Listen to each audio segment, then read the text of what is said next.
അയൽവാസിയുടെയും വീടിന് മുകളിലേക്ക് പത്തനംതിട്ട നഗരസഭാ കൗൺസിലറുടെ മതിൽ ഇടിഞ്ഞു വീണ അപകടമുണ്ടായിട്ടും നീക്കം ചെയ്യുന്നില്ലെന്ന് പരാതി.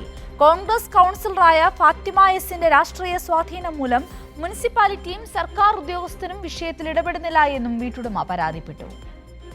കനത്ത മഴയെ തുടർന്ന് ഫാത്തിമ എസിന്റെ വീടിന്റെ സംരക്ഷണ ഭിത്തി ഇടിഞ്ഞു വീഴുകയായിരുന്നു.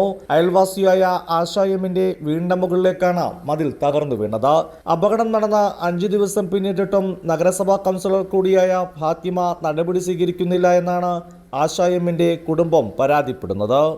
ഇതിൽ എല്ലാ നിയമ നടപടികളും നോക്കിയിട്ട് ഇവരുടെ സ്വാധീനം വെച്ചിട്ട് കൗൺസിലറുടെ സ്വാധീനം വെച്ചിട്ട് ഒരു നടപടികളും മുന്നോട്ട് നീങ്ങുന്നില്ല. ഇതുപോലെ കിടക്കുക. ഇവിടെ താമസിക്കുന്ന ഒരു പൊടിക്കുഞ്ഞും ഒരു പ്രായമുള്ള അമ്മയും എൻ്റെ പെങ്ങളും താമസിക്കുന്നത്. ഭാഗ്യം കൊണ്ട് മാത്രമാണ് വൻ അപകടം ഒഴിവായത്.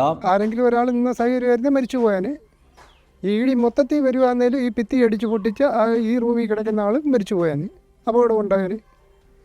അതേസമയം ഫാത്തിമ എസിന്റെ വീടിന് സംരക്ഷണമൊരുക്കിക്കൊണ്ട് ആശയമ്മ മതിൽ നീക്കം ചെയ്യുകയോ പുനർനിർമ്മിക്കുകയോ ചെയ്യാമെന്ന വിചിത്രവാദമാണ് ഫാത്തിമ എസ് ഉന്നയിക്കുന്നത്. കൈരളി ന്യൂസ്, പത്തനംതിട്ട.